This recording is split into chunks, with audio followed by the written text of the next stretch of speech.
getting to know you and your body and what your body is telling you that it needs. You don't have to become reliant on cannabis in any way. You have to become reliant on understanding your body 100%. to know what it needs. Yeah, 100%. I couldn't have said that better. Welcome to the Success Blueprint podcast, where we dive deep into the world of entrepreneurship and success. Join us in uncovering the stories behind the triumphs, challenges, and invaluable lessons learned by today's most inspiring entrepreneurs. From real estate moguls to tech innovators, we explore the secrets to their success and share actionable insights to help you on your own journey. If you're looking to unlock your full potential and achieve your dreams, you're in the right place. Get ready to be inspired, motivated, and empowered to take your own entrepreneurial endeavors to the next level. Welcome back to the Success Blueprint, where we go beyond the highlight reel to uncover what it really takes to build a life and career that you love. I'm your host, Colleen McKay, and today's guest is someone who is redefining modern wellness and the way that we talk about cannabis, parenting, and purpose. Stephanie, aka Sesh with Steph, is a multifaceted entrepreneur, cannabis advocate, and content creator based in Ontario, Canada. After years in the beauty and wellness industry, she found deeper purpose in the cannabis education space, using her personal story and professional insights to empower women, parents, and professionals to rethink what wellness and well-being can look like. As a regional sales and brand manager in the legal cannabis space, Steph is at the forefront of shaping a less approachable vision of cannabis culture. But more than that, she's building a community through storytelling, vulnerability, and powerful conversations that shift the narrative. This episode's going to be honest, eye-opening, and full of heart, so let's dive in. So Steph, your journey is literally anything but conventional. We had the opportunity to chat before we jumped on here, and it's unconventional, but in the best way. So from the outside, it looks like you've seamlessly woven together your purpose, your education, and your authenticity into everything you do. But I want to peel back those layers because every bold pivot starts with a story. So let's start with the big shift. What was the moment that made you pivot from beauty and wellness into cannabis education and advocacy? Oh gosh, honestly, it was probably equal parts burnout, some health challenges, and of course, curiosity. I had built a pretty successful wellness and beauty studio, but after COVID, with the closures and my own physical limitations, I have some spine issues myself. I couldn't keep up with the hands-on services. It was hard to get good help, unfortunately. I started using cannabis more intentionally to manage my chronic pain, my stresses. I've talked to you about how I have insomnia and parasomnia, so it helped with my sleep issues. But what began as personal use evolved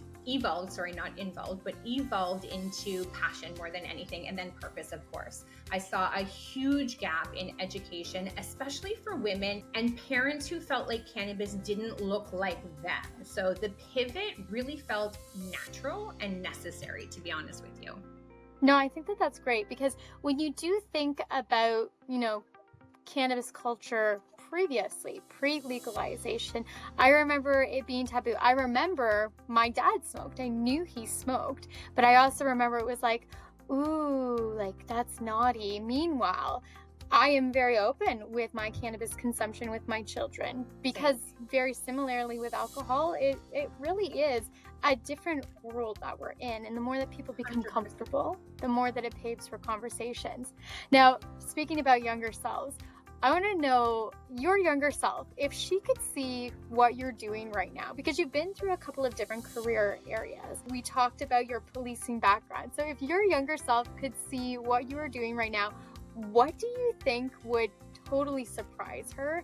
And what do you think would really make her proud about what you're doing?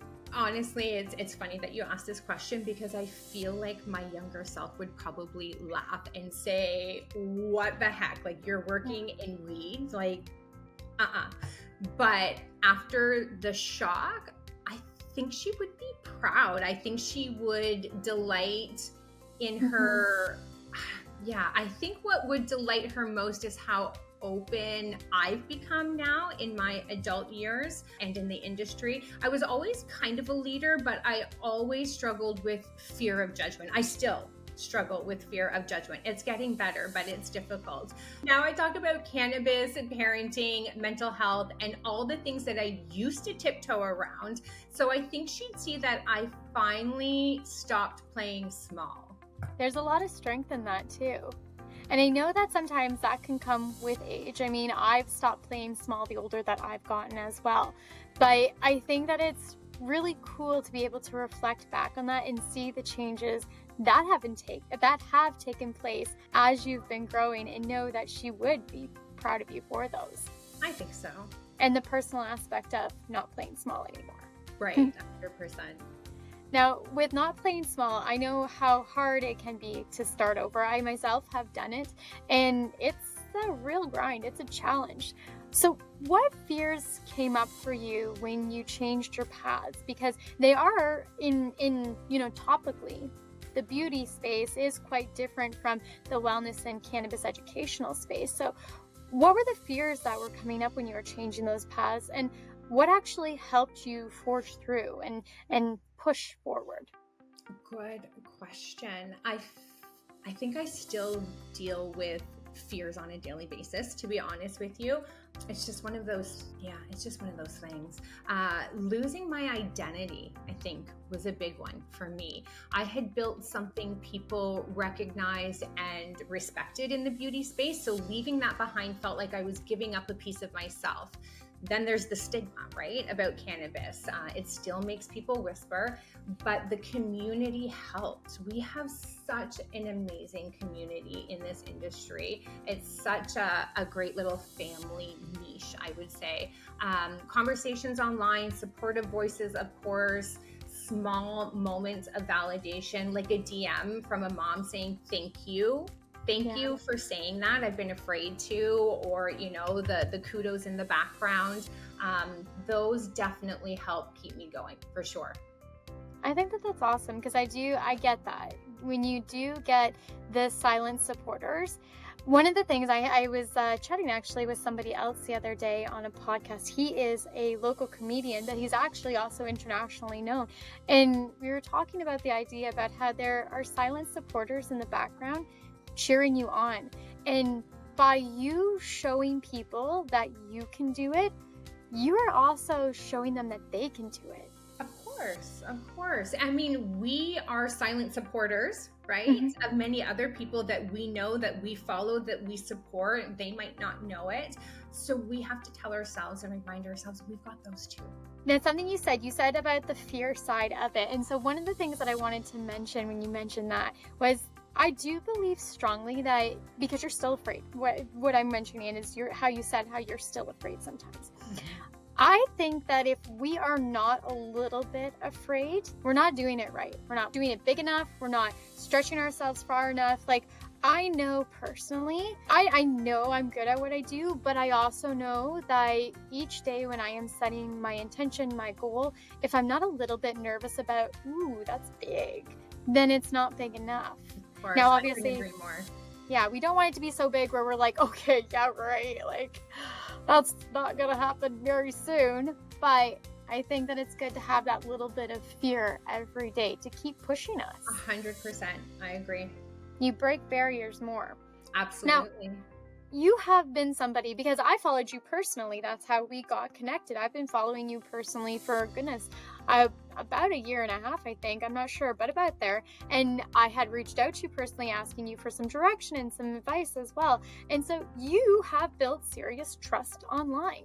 And that's what I think is so amazing about what you're doing, is that trust factor. Was that always the intention from the beginning? And what kind of values and strategies really helped you create and carve out that kind of community? Because we're loyal. Like I said, I followed you, and when I had a question, I was like, even though you didn't know me, I'm like, I'm gonna message Steph. Of course. I want everyone to reach out anytime. And I hope after this, I have more people reach out. Did I intentionally build trust? No, I don't think in the beginning that was necessarily like part of my plan. I just like to show up and be myself, be authentic, right? I built trust by being consistently real. I don't fake a perfect life. I share the messy days, the business pivots, the parenting struggles, and I speak in my own voice. So I also respect my audience, of course. I remember when I first got into the cannabis industry and space, I went into my social media, I did a video. It wasn't a live, it was a reel. And I just said to everybody, I gave them the heads up. If this isn't for you, that's okay. But this space is going in that direction. So if you're not comfortable with it, that's okay. Let's stay connected on Facebook. But this Instagram page where I started is going in this direction. So I think it was important to, give the heads up, be respectful, of course, but I never talk at people either. I like to connect. I share to connect, not to conceit. I think that's huge. And I never promote products I don't believe in or use myself. The authenticity has become my strongest currency, I believe. And I think it's probably one of the most important at the same time. I absolutely agree with you. And I think one of the ways that you do come across so authentic is that you do a lot of storytelling. It seems to kind of be at the heart of everything that you're doing. And with the storytelling, like, you get to see the glimpses into your life. Like, we know you're a mom. We know that you recently were away and you just had your honeymoon, I believe it was. And so how do you decide what it is that you're sharing and what you're keeping private when you are sharing a lot of it with the audience? Such a good question. And I actually think I did a little reel. It was like a 3-second reel with like just some, trending audio, but I was like, sitting here struggling to decide how much of my life I'm actually going to share, right? But in my opinion, storytelling is everything. It's how people remember you. So I share stories that I think are going to spark reflection or connection, whether it's a parenting moment, a cannabis truth, or even a behind the scenes struggle, because there's lots of them, let me tell you. As for what I share, I ask, is this helpful? Does this build community? If it's too raw and I'm still in it, I wait. But when it can serve someone else, I'm not going to hold myself back, if that makes sense. No, that's perfect. I think that that's amazing because it plays into the stories of you never know what's happening in somebody else's life. When we as entrepreneurs look at other people, we see entrepreneurs who are being successful, and then we see the glossy highlight reel, the story, if you will. And you don't realize what's happening behind the scenes. But the thoughtful approach that you're taking, where you're sitting with it and thinking, is this helpful? Will this help somebody on the other end? I think that's an incredible tool that you are utilizing. Yeah. Now, we know, like we've mentioned here already, cannabis still does kind of come with a bit of a stigma, not for certain circles and not in my personal circle, but it does still have a little bit of a stigma for certain people, maybe culturally or just, more geographically, maybe even. Because not everywhere is legal like Canada. But how do you approach education in a way that feels real and feels approachable, especially for people who are still kind of skeptical? The example I give, my mother has never ever tried cannabis. We joke around like, oh, Mom, you should try an edible, you might like it, or even try CBD. She has her own thoughts and beliefs. She's not against it. It's not like she's judging us because she's pretty good with us when she knows that we've had our edible. But she's never wanted to try it. I can't say she would never, but she's never wanted to. Of course. Yeah. And it's not for everyone, right? I just want to add to that. So my father was a police officer in metropolitan Toronto for over 30 years. He started going through some health issues probably about 10 years ago, but the last 5 years, it was a really rapid kind of decline. And we kept trying, I say we, by me and siblings and family members kept trying to say, Dad, try cannabis, just try it. And because of his background as a police officer, because of the legalities back then, it was a hard no. It didn't matter how much pain he was going through, what he was struggling with, it was a hard no. And then finally, a couple of years ago, I still laugh at this, my mom got some butter from a friend, cannabis butter, and my dad has a sweet tooth. So she baked some brownies, some muffins, his favorite banana bread, and didn't tell him, but put them out on the counter, let him nibble. And that first day, Colleen, in the evening time, he said to my mom, he's like, I don't know what's going on, but I feel amazing. I'm not feeling any pain right now. I feel great. Like, I don't know what's going on. Something's different. And then sure enough, she told him. And I mean, sad to say, he did pass away a couple of years ago, but the last couple years of his life was a lot more tolerable because of cannabis and CBD. It took a while to get him, to acknowledge and accept, okay, this is what it is and this is what's working, but it finally did. He finally came around. So, I mean, I get it. My mom, who made the goodies for him, still has not tried cannabis at all. I shouldn't say that. She hasn't intentionally. Quick funny story. While she was baking for him one day, she's licking her fingers, licking the spoons, right? Taste testing everything. Yep. She was higher than a kite. She did not know what was going on because she wasn't thinking about all the little bits. She probably sampled so much. It was a lot. That's another story. But anyway, long story short, my dad thankfully was able to have a couple of years before he passed away feeling more comfortable. But the stigma is real and it is huge. And I still deal with it on a daily, as you know, which is part of the reason we're talking today. But I feel like education needs to be accessible, right? Not clinical. I use social media to blend facts with lifestyle. I think that's important. It's a little more relatable. So instead of talking THC percentages, I might show a cozy tea, a low dose beverage after a long day. It's about creating a vibe that people can see themselves in. I also speak to the why, right? Like why we use cannabis, why it helps, and why it's time to break the silence. I think that that's incredible, which is a really good lead into a question that I was wanting to ask you. Can you walk us through a moment when cannabis has really helped you heal? Because it has so many, it's a multifaceted product, whether it's pain relief. I remember when there were studies coming out and they were debating whether or not it actually had the ability to cure certain cancers and, turn back certain diseases. So when a time when it's maybe helped you heal or regulate or connect on a deeper level, something that really helped shift things for you. Because I know I mentioned to you before, while I don't smoke because I have little baby lungs, I do like to consume an edible or a cannabis drink. And I find with those, whatever, I might be having a day where I'm feeling really stressed, and I'm not saying this is what you should do if you have anxiety or depression or suffer from stress. Obviously it's a good idea to work through the problems that are causing those issues. But I can tell you, if I'm having a day where I'm feeling, really down or stressed out or whatever, if I have a CBD drink or I have a THC drink, suddenly it's like that weight has been slightly lifted, if not fully lifted. And I feel like I can look at things a little bit differently in the moment, which then helps me coming out of the moment as well. So for you, what's been a truly helpful experience? Yeah, no, I know for me, I remember specifically, and I'll tell everyone about it. There was a night I couldn't sleep. My mind was racing. My body was aching with all the different ailments and issues that I have going on. I took a low dose edible. I curled up with a journal, and for the first time in months, I felt peace. I felt calmness and peace. And that moment helped me realize that cannabis isn't about escaping. It's about returning to yourself.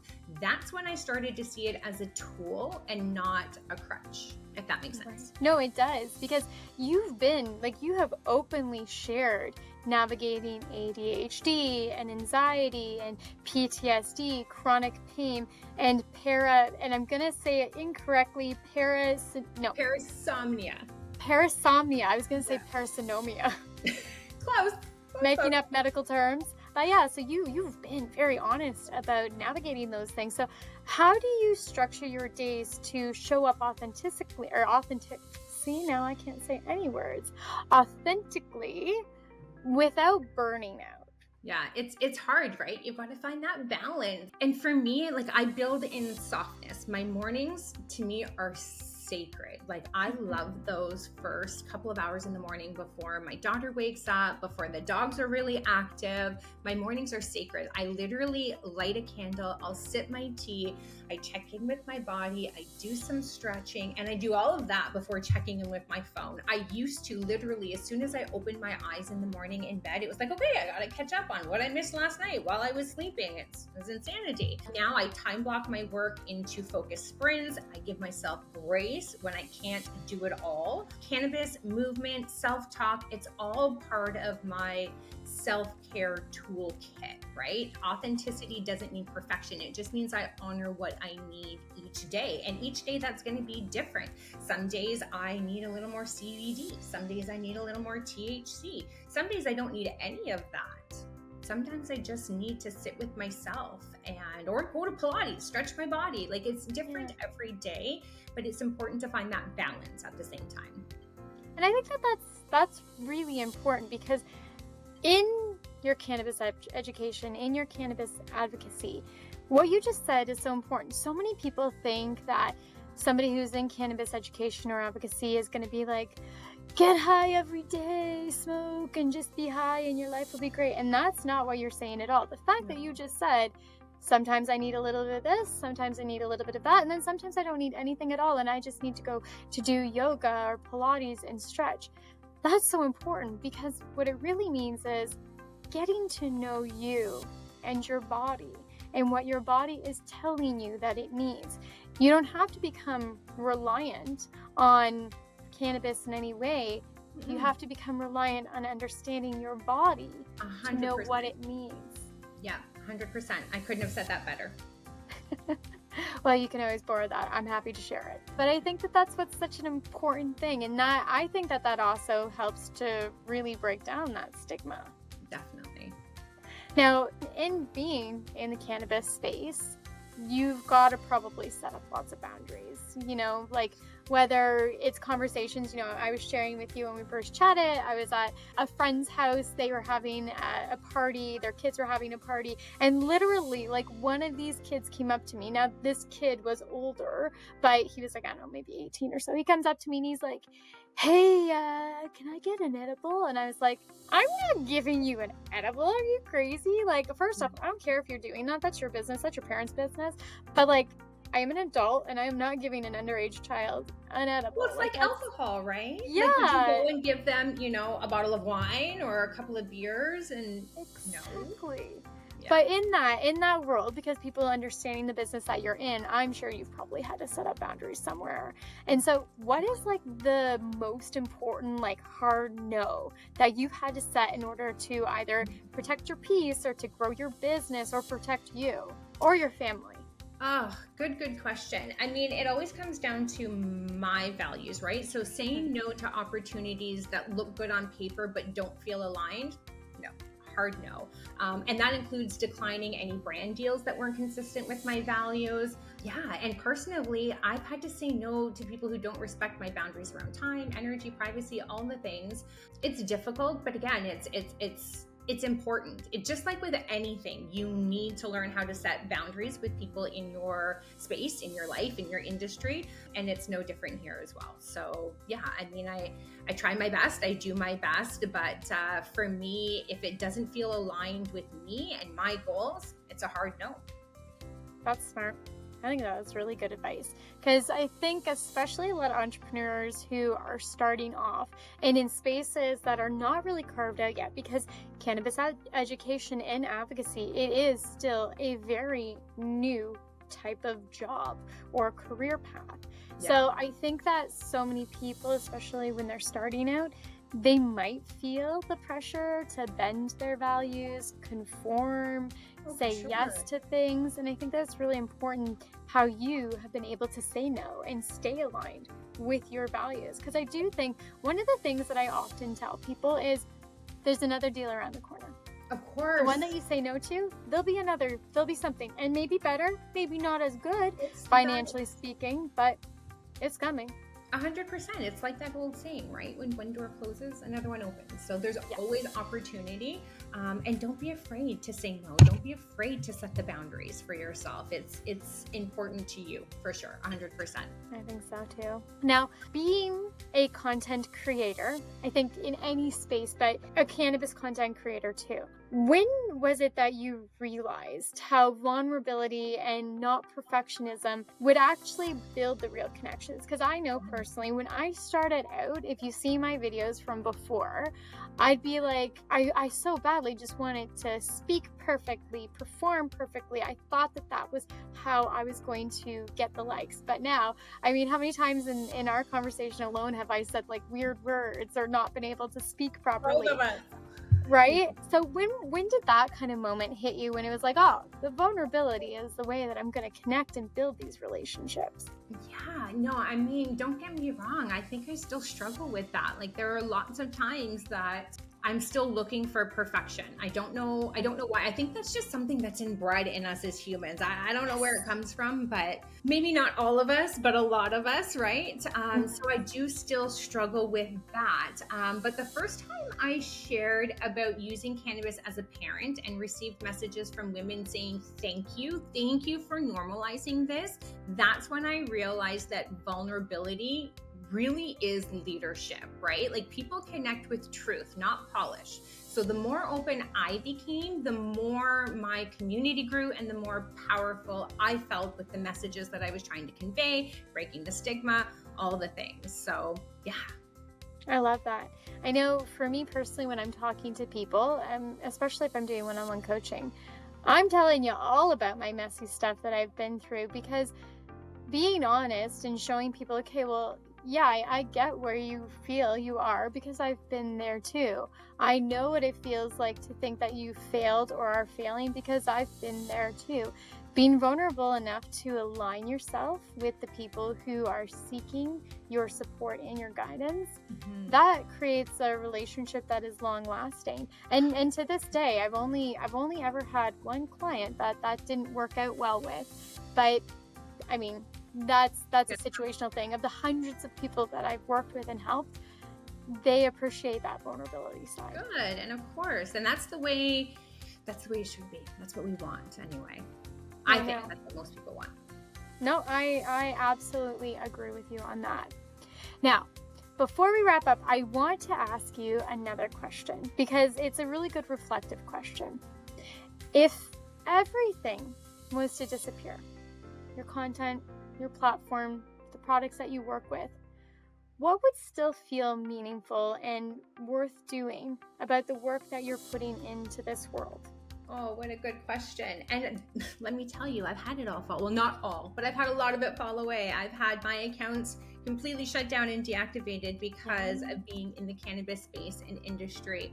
So I've had a little inkling of what that may feel like or look like. And for me, I think the biggest thing is impact, right? Like knowing that I helped somebody feel seen or less alone or more empowered. If even one person says, you helped me find my voice, then it was all worth it.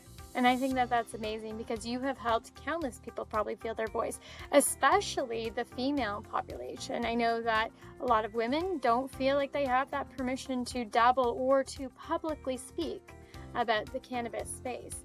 So bravo to you. And the more that you can put out into the world and help break down that stigma, the more that we should all be supporting you in that endeavor. Yeah, much appreciated for sure. My pleasure.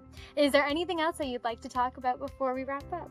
Oh gosh, I think the only one thing that I want to maybe discuss a little bit is the evolution of like the Canna Mom identity, because we just kind of touched on this a little bit as we were finishing up here or as we're finishing up. But I think for me, it's so hard, right? Like it's not something that should be shameful. It's something that should be responsible, an educated choice, prioritizes wellness. And those are all things that I feel like, unfortunately, are just still in the wayside. I think my biggest thing is that if we can normalize wine moms, then why can't we normalize cannabis moms? Why is that still so taboo, right? Like, I had a couple of parents in my daughter's space, which I recently did a reel on my Instagram about. It came to light to me that there was a couple of parents in my daughter's space, friends of hers, that didn't want their teenage kids coming here, and let me tell you, they're like 17, 18 years old,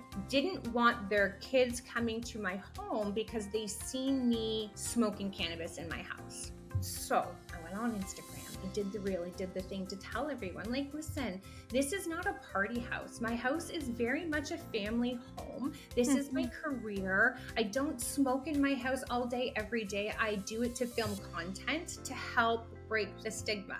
Right? It's all about education. So if I'm not putting it out there and showing the normalization of it, then how do we get past it? So I definitely have this, it's a little bit of this tug and pull going on, because I am so passionate about this industry, this space, normalizing it. But at the same time, I have to remember I have a teenage daughter. Daughter. Her life can be impacted or affected. Now, thankfully, like as you and I have talked previous to this, I'm very open with my daughter and my son. I have a 24-year-old son. I have a 15-year-old daughter. I've been open with them all along. They ask the questions. We have the conversations. And what she told me when I asked her, because I said to her, if this is something that's going to bother you or be a negative light in your life in any way, shape, or form, if kids are giving you a hard time, if parents are giving you a hard time, let me know. And her response to me was so heartwarming. It was, Mom, you do you. I know what you're doing. I know why you do it. I know that there's nothing wrong with what you're doing. So please continue. Don't stop. And That's so amazing. 100%. So I do. I have those conversations with her though, right? Like my kids, my family, they're the most important things to me. So if there's something that's hurting my daughter or it's bothering her and I'm a part of that, then I'll change it if I need to. I love that. But she doesn't want me to. She doesn't want me to. And let me tell you something. I have given her, so she is 15 years old, and I've had the conversations with her. When you think you want to try cannabis, or anything for that matter, but cannabis, please come talk to me. Please come talk to me first. Let me be the one to help you through that. Let's find your tolerance level together. Let's not have you in a situation where you are completely not associated with who you are and what you're doing because you're so stoned or so high that you don't know what's going on. So let's do this together if and when the time comes. And she's not interested. She is not interested at all. I know there will be a day, I'm sure, and she has said that herself, but right now she's got no interest in it whatsoever. And I've even tested her a little bit. I've offered, hey, we're just the two of us, we're home. Do you want to try an edible to see how this is going to affect you, how you're going to feel, how you're going to react? She's not interested right now, and that's okay. I'm certainly not going to push her, that's for sure, but she knows and she feels comfortable, and I know this because we are so open with each other, that when that time comes, she will come talk to me first. And I think that is so important. Like, that's the advocacy and that is the education. We know, like, I have 2 children. I know that at some point they're going to try alcohol, probably very high likelihood, and they're probably going to try cannabis or whatever drug might be there at the time, because I don't know what it's going to look like 10 years down the road or whatnot. But here's the reality, is that if you are a parent especially more than one child, because listen, I do have friends that I grew up with that literally to this day still have never tried alcohol or just don't have any interest in it, tried a couple times, don't like it, who have never tried drugs. I myself have only ever tried cannabis, and that wasn't until, I've also tried microdosing with psilocybin, but that was a therapeutic thing.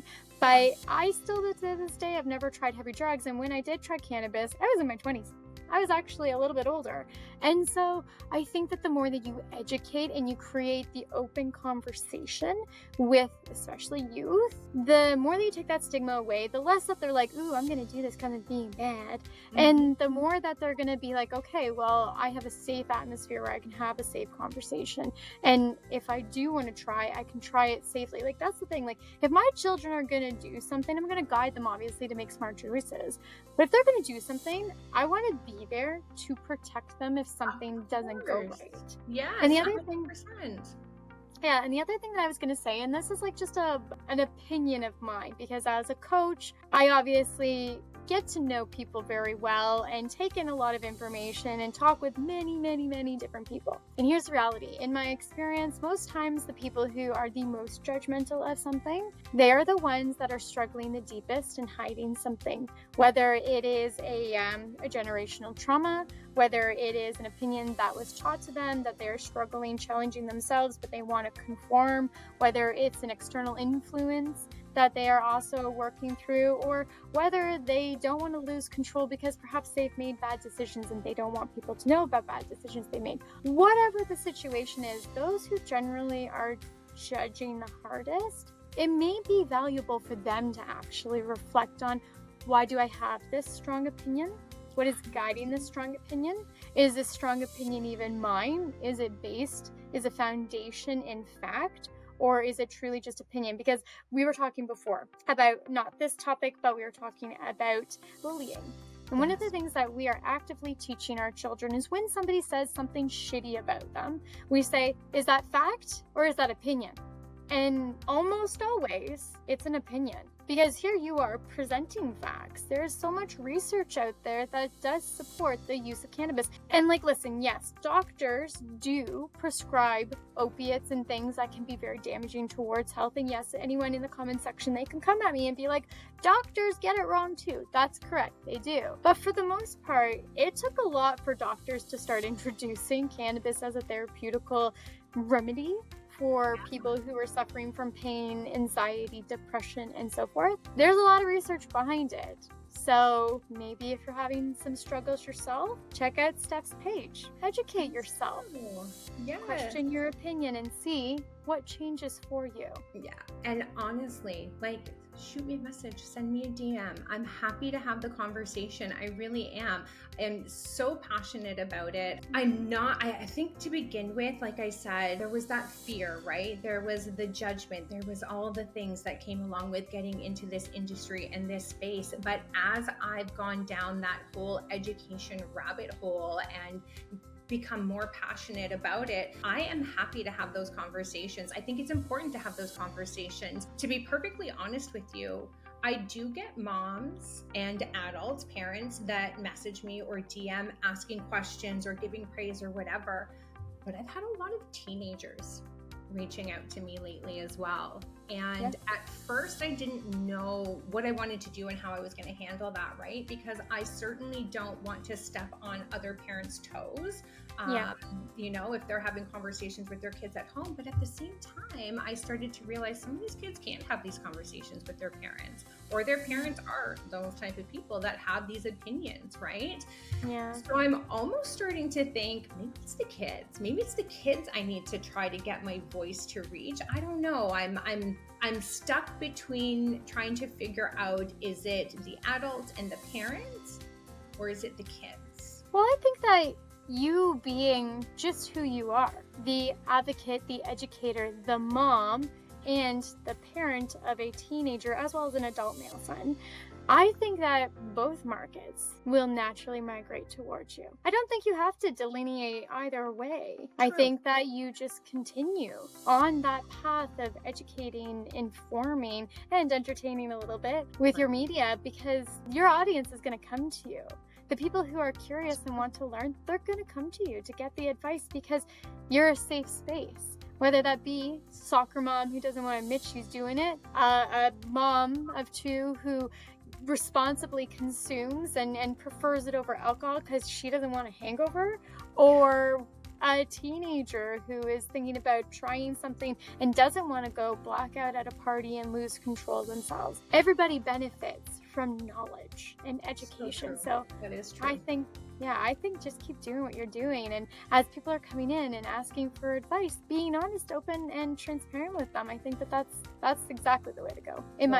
That's who I am, and that's what I'm doing. So I will continue to be myself, be transparent, and have the conversations. And yeah, I mean, we've come so far, even in 5 years of legalization, right? Like we have to remember with the alcohol industry and prohibition and all the things, it took so long. I know. So I'm proud of our industry, of our community. I think we've come leaps and bounds. It's apparent that we have. And yeah, I'm just going to keep doing what I do and hope that I keep reaching more ears and more minds and get more people to understand that we're not all lazy stoners. We are successful entrepreneurs. We are career women. We are moms. We are parents. We are all the things. And you can still be successful and use cannabis. Absolutely. Well, Steph, it has been such a pleasure to get to chat with you. I appreciate you coming on. I am wishing you massive continued success in your future. And for anybody who wants to start following Steph, all of her links are going to be in the bio below, so you'll be able to click them and get to go and see her. I absolutely encourage you to check her out and ask any questions that you have. That's how her and I got talking. I had a question, I asked her, and great information that came back. So I absolutely encourage you guys to do the same. So thank you again, Steph, for being on today. Thank you so much for giving me the time, the opportunity, and the space to have this conversation. I really do appreciate it. Absolutely. And for our viewers, thank you so much for tuning in as well. We will see you in the next episode. Take care.